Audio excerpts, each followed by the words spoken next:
Welcome to the penultimate chapter of It's a Kid's Life Christmas Countdown. We are on chapter 20 tonight, and you are going to find out who Saint Christmas was, if you haven't already guessed. Come on, Mum, hurry up, I yelled impatiently. I'll be down in a minute, Mum replied, just as soon as I found little Spud. I groaned and rubbed my left eyebrow in frustration. Once again, my little brother was making it difficult to leave the house. Found him, shouted Pocket Rocket, laughing. I raced up the stairs to see what was so funny, momentarily forgetting my haste to go out. I followed Mum into little Spud's bedroom. Little Spud was lying in his bed, dressed in the pyjamas he had received in his Christmas Eve box last year. He was cuddling his favourite soft toy dog and doing a very unconvincing fake snore. Went his little voice.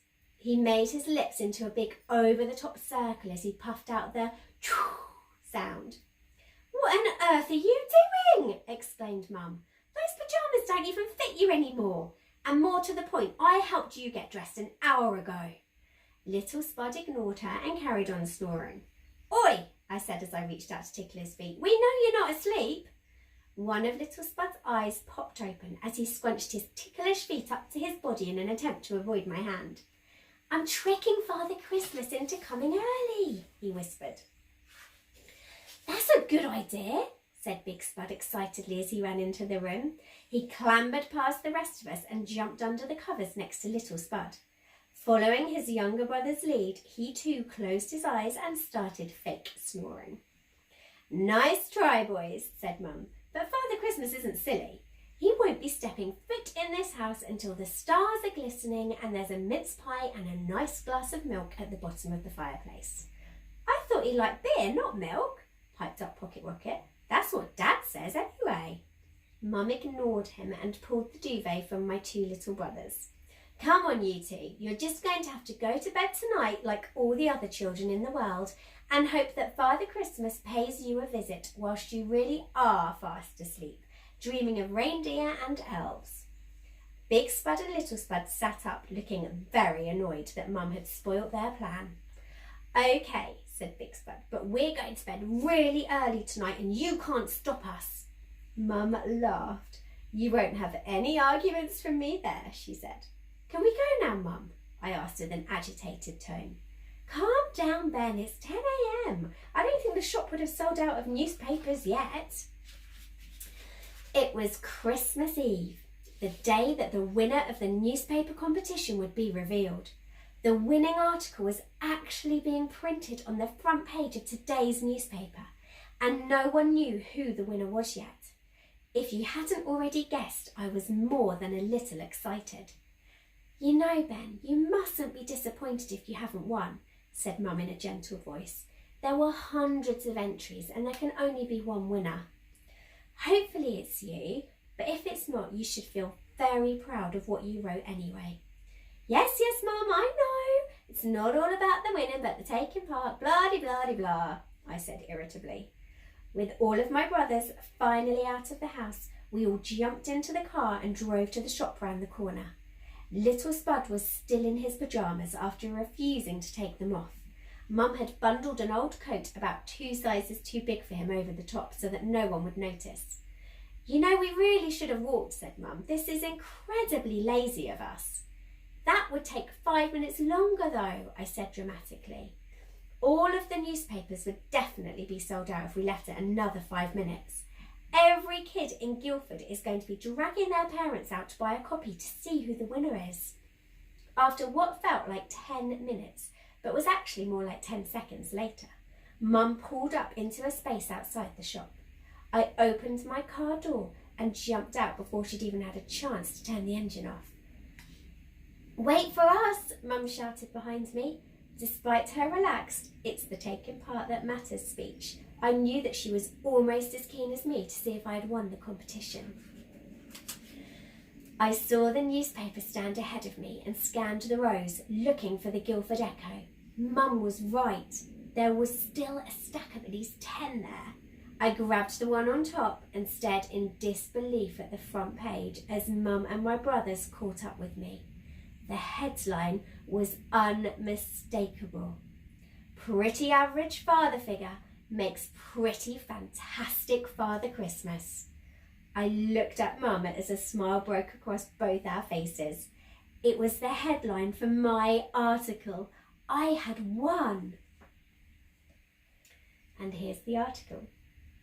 In a dramatic finale to his month of spreading goodwill, our local Father Christmas impersonator has revealed his true identity to crowds as they gathered in their thousands at Guildford Cathedral. Rob Collins, father to Ben Collins and Jodie Collins, is not what you would call a typical father. Sources close to the family have revealed that his son Ben has even described him as more of a fun uncle than a dad. It would seem that becoming a dad again this year has changed Rob Collins for the better though. No longer just thinking of himself, he has given an exclusive interview to his son, young reporter Ben Collins, and can be quoted as saying, "It's time to be a better dad and a better person. We should all learn to give a little more to others." Locals nicknamed Rob Collins Saint Christmas when he started doing good deeds around the town at the beginning of December. Rob has been spotted doing a number of good deeds, but the most memorable one by far was the dramatic abseil down Guildford Cathedral in an attempt to raise money for 5-year-old Darcy, who needed treatment for a life-threatening illness. Initially aspiring to raise just £20,000 to help Darcy, Saint Christmas ended up raising £370,000, thanks to the generous donations from the people of Guildford and beyond. After revealing his true identity at Guildford Cathedral, he promised an exclusive interview to his son Ben Collins, who had guessed the identity of Saint Christmas just hours before his breathtaking final good deed. Read full interview on page 3, which is exactly what we are going to do now. Ben, what made you want to do all these good deeds? Saint Christmas. Well, I wanted to get on Father Christmas's good list this year, didn't I? Ben, you are joking, right?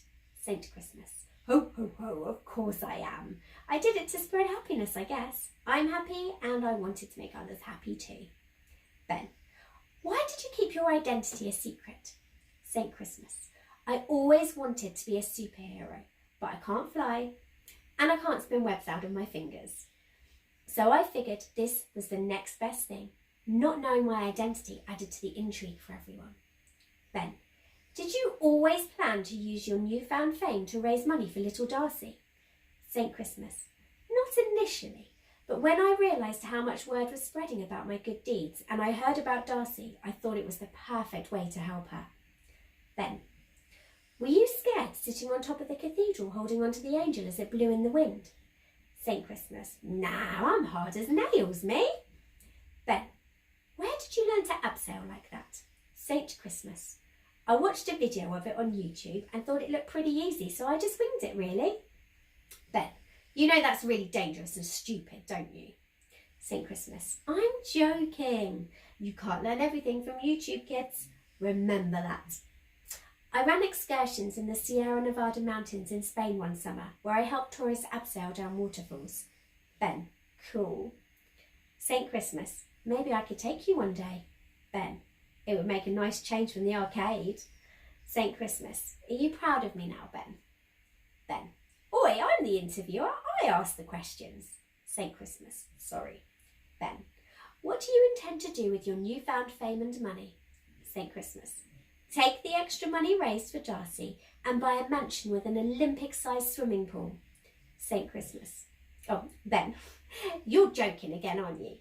Saint Christmas. Of course I'm joking. The extra money is going towards other sick kids, of course. Ben, so what are you really going to do then? Saint Christmas. I'm going to relish in the fact that little old me made a difference that will change the lives of people and vow to do lots more acts of kindness in the future. Ben, Rob, that question you asked me earlier, I'll answer it now. Yes, I am proud of you. Very proud. You can read more from Ben Collins on his blog, www.bencollinsmybrothersandme.com. I won, Mum! You really did, Ben. You really did. Mum put her arm around me, proudly grabbing the remaining 9 copies of the Guildford Echo to give to friends and family, and walked out of the shop with me and my brothers. Mum, I think you forgot something, I said as we got to the car.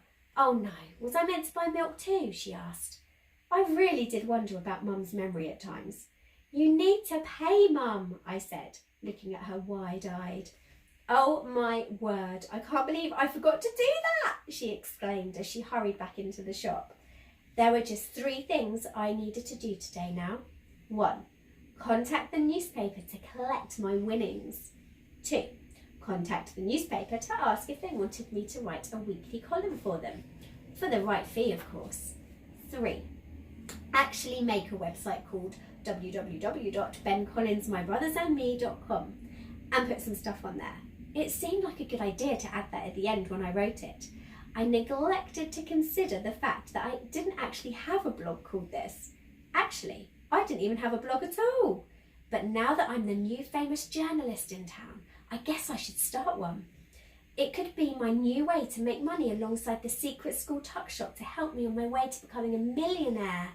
I laughed as I climbed into the car. This had to be the best Christmas Eve ever.